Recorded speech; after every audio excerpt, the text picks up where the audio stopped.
88,000 शिष्यों ने सूत जी से पूछा कि प्रभु, गंगा स्नान करने से हमारे पापों की निवृत्ति होती है। गंगा स्नान करने से पापों की निवृत्ति होती है। चंद्रमा की शीतल किरणों के समक्ष बैठने से हमारे ताप की निवृत्ति होती है। और सूर्य देवता का दर्शन करने से जितने भी भक्ष पदार्थ सूर्य के समक्ष रखे जाते हैं वो उन्हें ग्रहण कर लेता है। गंगा पाप को, चंद्रमा ताप को, सूर्य देवता संताप को, और जो कल्प वृक्ष होता है वो हमारी दरिद्रता। ये जो कल्प वृक्ष होता है इसके नीचे बैठकर हम जो भी कामना करते हैं वो भी मांगे वो हमें दे देता है। आपने शेर वाला प्रसंग भी शायद श्रवण किया होगा। तो सब चीज़ें धीरे धीरे समय के अनुसार फल देती हैं, लेकिन संत की संगति का हमें क्या लाभ होगा। बार बार वेद शास्त्रों में लिखा पढ़ा सुना गया कि सच सुधरहि सत्संगत पाई और पारस परसी कुधात सुहाई। ये जो सत्संग है ना, कोई गाजर मूली नहीं है। हमें इसकी महिमा का, गरिमा का ज्ञान ही नहीं है। और जिस व्यक्ति को एक बार सत्संग का चस्का आ गया, रस आ गया, सारे के सारे रस जो है ना वो फीके हैं। देखने में लगते हैं शायद गुलाब जामुन में बड़ा मिठास होगा, जलेबी में गरम गरम बहुत मिठास है, इमरती में बड़ा मजा है, लेकिन सत्संगत मुद मंगल मूला सोई फल सिद्धि सब साधन मूला। सत्संगत मुद मंगल मूला। सत्संगल जो है, सत्संग मुद मंगलों का मूल है। इसलिए इनके प्रकार अपने जीवन में कुछ मिले या ना मिले, इसका अर्थ ये नहीं होता कि हम संयम साधन छोड़ दें, सब कुछ करें, लेकिन जो कहते हैं ना फर्स्ट प्रेफरेंस हमारा कहाँ होना चाहिए, सत्संग के लिए। कितने काम हमारे पड़े हो, सब का रीता बहन जी कहाँ गए हो, सारे कामों को छोड़कर सत्संग में जीव को आना चाहिए। ऐसे नहीं, संतों ने कहा कि एक घड़ी आधी घड़ी आधी से पुनियाद और तुलसी संगत साध की कटी कोटि करोड़ों अपराध हमारे कट सकते हैं अगर हम सत्संग मन वचन और कर्म से श्रवण करें। तो कबीरा संगत साध की जो गंधी की बास, अरे जो कछ गंधी दे नहीं फिर भी बास सुबास। सत्संग की महिमा सुनते जाओ आगे। सत्संग के प्रताप से हमारी मनोवृत्तियां जो थी ना, सत्संग से पहले काग वृत्ति थी। जैसे काग का काम होता है ना गंदगी खाना, काग को चूरी भी खिला दोगे ना फिर भी उसकी आदत है गंदगी में, मोष्टा में मुंह मारे बिना वो टिकता नहीं है। तो सत्संगत के प्रताप से काग हंस हो जाए, अरे मलिन विषय रस त्याग कर गुरु के शब्द समाए। सत्संग सुनेंगे तभी तो हमें अकल आएगी कि गुरु के वचन में कितनी ताकत है। साधारण शक्ति नहीं है। हम तो सोचते हैं बोलते हैं तो बोलने दो, एक कान से सुना दूसरे से निकाल दिया, मतलब मन का किया। कहने को कहेंगे हम तो आपकी आज्ञा में चलते, माफ करना है ये कटु सत्य, करते मन का मतलब है और फिर कहते हैं हाँ गुरुजी आपकी आज्ञा शिरोधार्य है। अरे आज्ञा मानो न मानो, कितने भी उपदेश दे लो, अगर तुमने वचन का पालन नहीं किया तो केवल तुमने शब्द कोश का जाल रचकर उन्हें भ्रमित करने का प्रयास किया। पर भूल जाओ इस भूल भुलैया को कि वो तुम्हारी वास्तविकता को नहीं जानते हैं। ये एक अलग बात है। वो जानकर, सुनकर, समझकर, समझते हुए भी वो अनभिज्ञ बनकर रह जाएं, ये अलग बात है। लेकिन अपने जीवन में ऐसी भूल कभी मत करना कि इन्हें समझ थोड़ी ना। हमने जो कहा शब्द कोश का जाल बिछा दिया, वो तो हमारी पढ़े लिखे का गुण है ना। हम बहुत पढ़े लिखे हैं, बहुत समझदार हैं, बहुत ज्ञानवान हैं। शब्द कोश का जाल बिछा देंगे, बुद्धि के चातुर्य से उन्हें निरुत्तर कर देंगे। माफ करना, अभी तो निरुत्तर कर सकते हो उनको, लेकिन जब उसका परिणाम भोगना पड़ेगा ना, फिर उस समय तुम्हें दुनिया की कोई ताकत बचाने के लिए नहीं आएगी। दुनिया में अनेक पाप होते, अनेक प्रकार के पाप हैं जिनकी कोई गणना नहीं। मैं खुद लिख कर देती हूँ तुम्हें कि जघन्य पाप करने के बाद भी, जघन्य पाप एक नहीं दो नहीं, जघन्य पाप करने के बाद भी अपने मन के विचारों को, मन के संकल्प विकल्पों को अपने गुरुदेव से सुई की नोक जितना भी कभी नहीं छिपाया, क्योंकि उन्हें पता है मन की गति है, मन का स्वभाव है। मान लो छिपा लिया तो क्या तुमने उनसे छिपाया? अपने लिए पाप कर्मों का बीज हम धरा पर बोते हैं, और भविष्य में जब उन पापों की सजा भोगते हैं, फिर उस समय सिवाय रोने पछताने और धोने के हाथ में। कितना भी तुम किसी को समझा लो, क्या वो सामने वाला व्यक्ति जानता नहीं है? अपनी सत्यता कितनी भी प्रकट कर लो, आखिर सत्य तो सत्य है। सत्य कभी छिपता नहीं है। सत्य को समय के अनुसार दबाया तो जा सकता है, दबा सकते हो अपने बुद्धि के चातुर से, लेकिन सत्य कभी छिपता नहीं है। आदि सच जुगाद सच है भी सच, तो नानक बोल दिया करो, मेरी भी सहायता किया करो थोड़ा बहुत। आद सच जुगाद सच है भी सच, तो नानक उसी भी सच। तो इसी प्रकार संपूर्ण सृष्टि तो भगवान को चाहती है, लेकिन अब प्रश्न ये पैदा होता है कि भगवान किसे चाहते हैं? संसार तो चाहेगा भगवान को भी, लेकिन सब नहीं चाहते। कुछ प्राणी मात्र हैं। अगर सच्चे अर्थों में सभी भगवान को चाहने लगे तो फिर संसार में कोई प्राणी दुखी हो नहीं सकता। हम दुखी क्यों होते हैं? जहाँ सुख है, जहाँ शांति है, जहाँ आनंद है, वहाँ तो खोजते नहीं, और जहाँ पर जो वस्तु है नहीं, इस संसार में विषयों में हम सुख की खोज कर रहे हैं। तो यही प्रश्न एक बार सद्भामा ने भगवान से पूछा कि प्रभु, मैंने पूर्व जन्म में कौन सा ऐसा पुण्य किया था जिस पुण्य के प्रताप से मैं आपकी अर्धांगिनी बनी? तो भगवान ने कहा कि पिछले जन्म में 4 वेदों का ज्ञाता देव शर्मा नाम का एक ब्राह्मण था, उसकी एक कन्या थी गुणवती। पिता के शुभ संस्कारों के अनुसार जब उस देव शर्मा नामक ब्राह्मण ने तुम्हारा पाणी ग्रहण संस्कार कर दिया, तो एक दिन अपने दामाद सहित, अर्थात तुम्हारा पिता अपने दामाद को अपने साथ लेकर कहाँ गया? जंगल में लकड़ियाँ चुनने के लिए।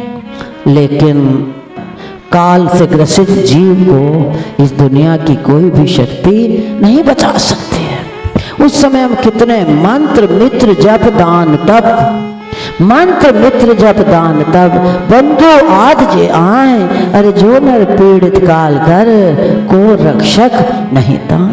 दुनिया में उसकी रक्षा करने वाला कोई पैदा ही नहीं हुआ है, क्योंकि मंत्र मित्र जप दान तप, बंधु आद जे आए।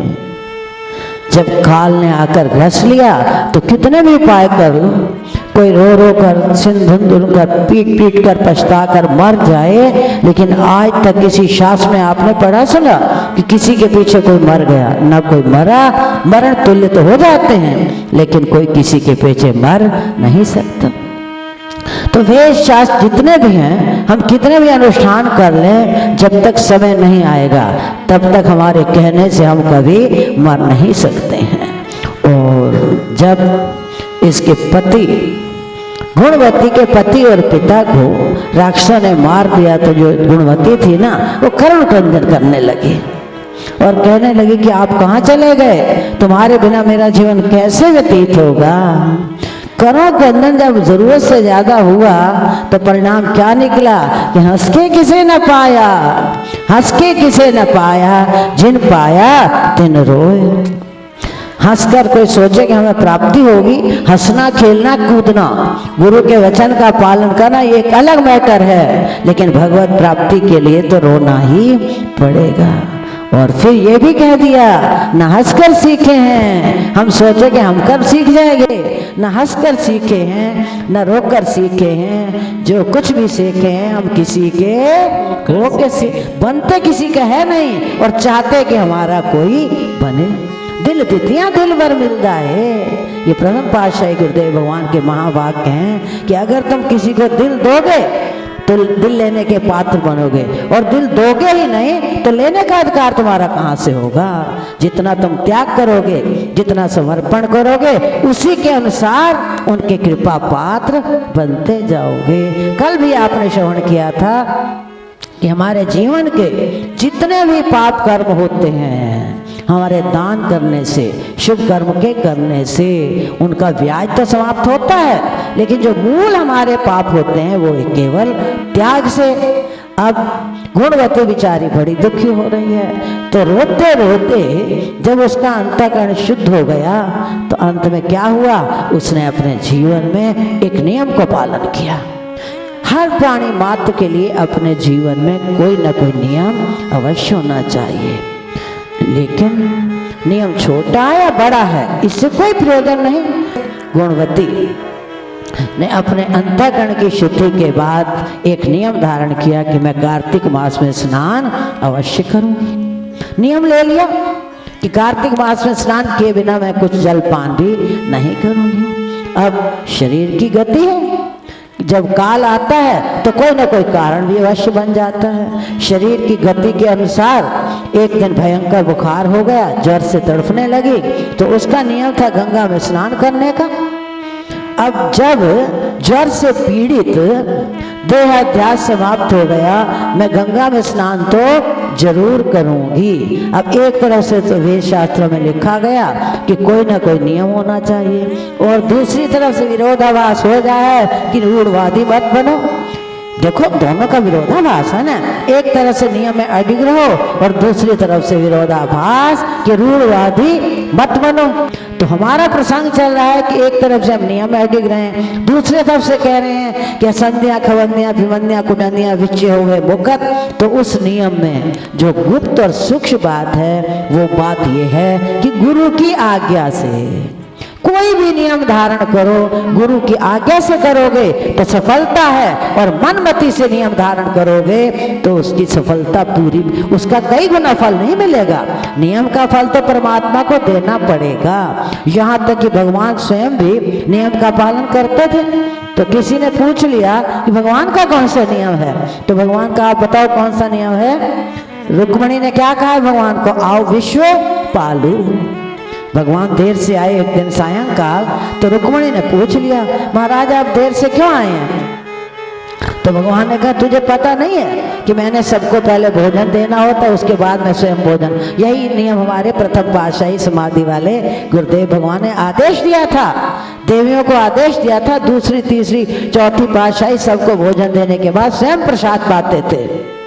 तो उन्होंने कहा तुम्हें पता है ना कि मैं पूरी सृष्टि को भोजन देकर आता हूँ, तब मैं स्वयं भोजन प्रसाद पाता हूँ। अब रुक्मिणी ने कहा हम सोचते हैं हम तो बड़े समझदार हैं, पढ़े लिखे हैं। रुक्मिणी ने सोचा कि एक बार इनकी परीक्षा तो लो।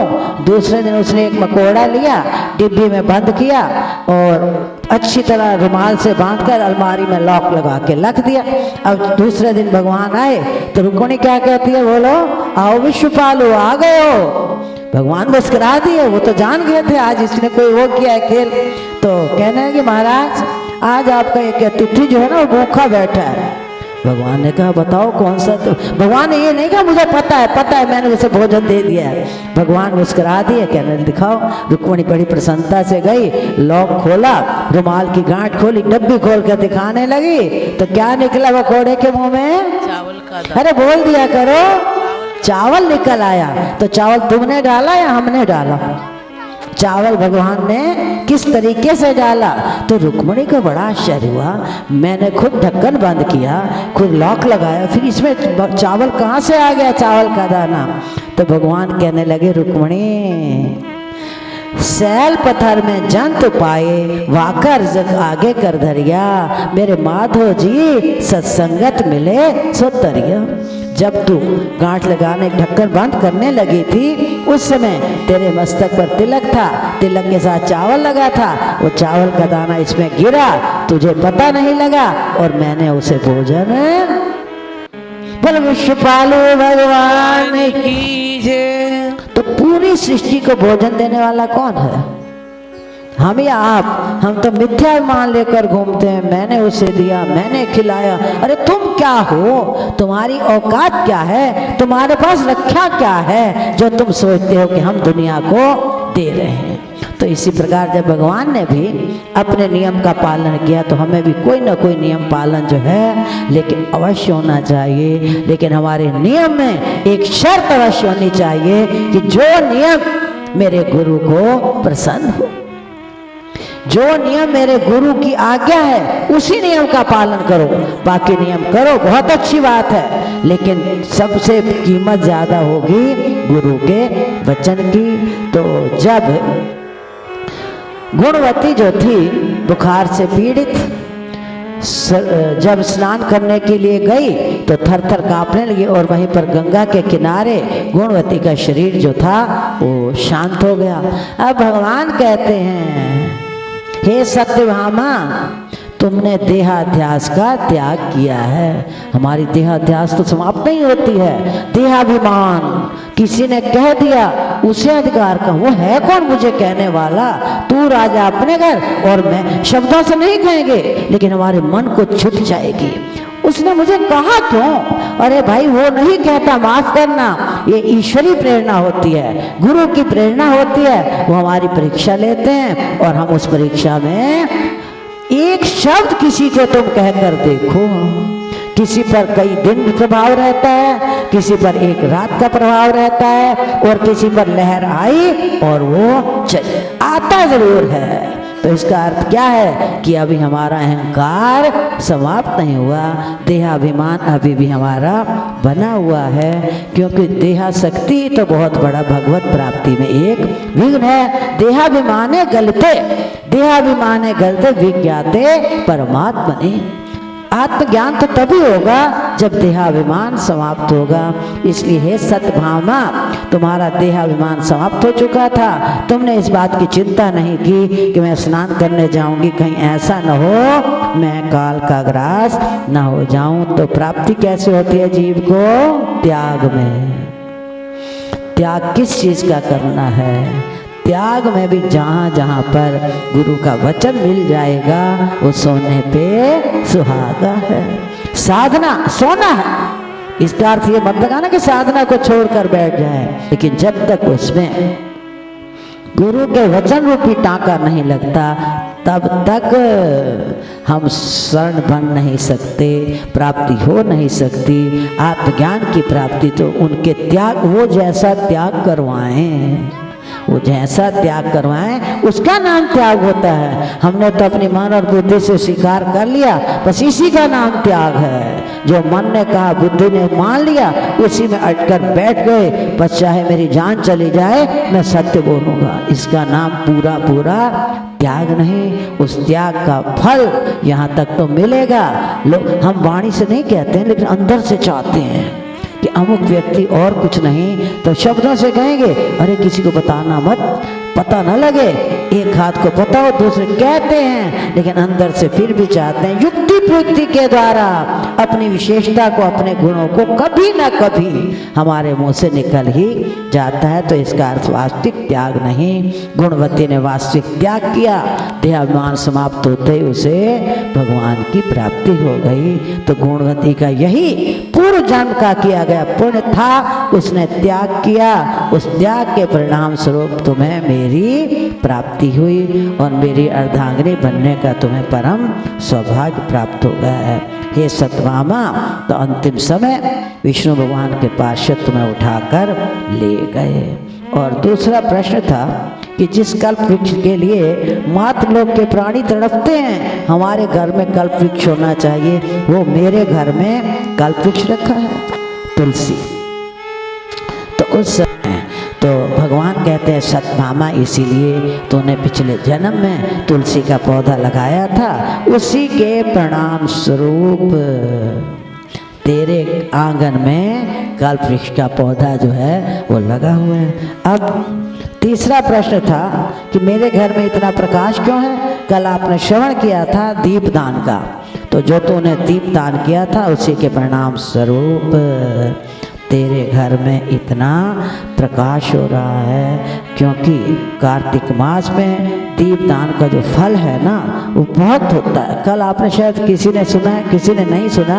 जिन्होंने सुने उन्हें याद भी होगा कि दीपदान का कितना महत्व होता है। भौतिक दृष्टि से हमने मंदिर में दीपदान किया, लेकिन संत कहते हैं अध्यात्मवाद की दृष्टि से देखा जाए तो किसी को किसी भी प्रकार का दान देना, चाहे वो ज्ञान का दान हो, चाहे दीपक का दान हो, या इस उद्देश्य से कोई भी कार्य करना, इस मेरे दीपदान से दूसरे आने जाने वालों को सुख की प्राप्ति हो। अब गेट पर हमने लाइट लगा दी, लाइट को ऑन किया, आने जाने वाले पथिक सुखी हुए। अरे उसे पता नहीं, लेकिन परमात्मा तो देख रहा है ना कि तुमने गेट के ऊपर लाइट जलाई, कितने पथिकों को सुगमता प्राप्त हुई, उनको शांति मिली, उसके बदले परमात्मा ने तुम्हें आत्मज्ञान दे दिया। क्योंकि हम जब कोई भी सेवा करते हैं ना तो वाणी से तो नहीं कहते, लेकिन मन में चाहते हैं कि अरे और कुछ नहीं तो बदले में कोई वस्तु ही दे देता, और कुछ नहीं देता तो मेरी प्रशंसा के दो शब्द कह देता कि देखो वो तो हम व्यापारी, जैसे बनिया होता है ना, व्यापार करता है, पैसे लेकर हमें वस्तु देता है, ये हमारा व्यापार है। जो अपने जीवन में सेवा करत होए निकामी और तिसको होते परापत स्वामी। तो सत्यभामा के तीनों प्रश्नों का उत्तर भगवान ने दे दिया कि सबसे पहला कारण मेरी अर्धांगिनी बनने का परम सौभाग्य, तुमने देहासक्ति का त्याग किया। दूसरा, जो घर में तुलसी का पौधा लगाया उसके परिणाम स्वरूप तुम्हारे आंगन में कल्पवृक्ष है, और जो कार्तिक मास में तुमने दीपदान किया उसके बदले तुम्हारे घर में प्रकाश ही प्रकाश है। क्योंकि 4 वेद 6 शास्त्र में बात लिखी है, दोए सुख दिए सुख होता है और दुख दिए दुख होए। क्योंकि कबीर ये तन खेत है, आत्मा जान किसान, पाप पुण्य 2 बीज हैं, अरे बोए सो ले इंसान। इसलिए कोई भी कर्म करने से पूर्व भली भांति अपने मन में इस बात का विचार करो कि हे मनी राम, जो तू कर्म कर रहा है, कर्म करने से पूर्व इस कर्म पर भली भांति विचार कर। जब कर्म करते अंधे होते हैं, अंधे, किसी को कुछ नहीं समझते, जो मन कहेगा हम तो वही करेंगे, हमें कहने वाला पैदा कौन हुआ है। कर्म करते हैं मन माने, कर्मों के करने में मानुष स्वाधीन है, लेकिन भगवान ने क्या लिख दिया, कर्मों का फल तो मेरे अधीन है। तो कर्म कर ले, कर्म करने की मैंने तुझे स्वतंत्रता दी है, लेकिन फल तो मेरे हाथ में है। इसलिए ऐसी स्थिति अपनी पैदा मत करो कि अब पछताए हो तो क्या, जब चिड़िया चुग गई का वर्षा जब कृषि सुखाने समय चुके पुण्य का पछतावा। बोल श्याम कार्तिक की सश्री मिलाद, बोल हरे गंगा वासी, बोल श्री सतगुरुदेव। हरि आ जाओ, हरि आ जाओ।